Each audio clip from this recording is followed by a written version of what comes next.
পাখিটি আমাকে ডেকে বলল তার ডানার জখম, বলল যে কিভাবে তার পালকে সংসার পোড়াছে একা, কিভাবে পায়ের মধ্যে ফুটো করে ঢুকে এলো চেন,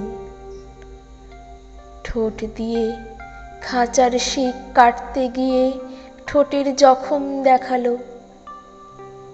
বাইরে থেকে আমি নিজ ওষ্ঠ থেকে ওম দিলাম, খাঁচার দরজা খুলে তাকে বাঁচবি যদি আয় বলে বার করে এনে রাখলাম আর একটা খাঁচায়।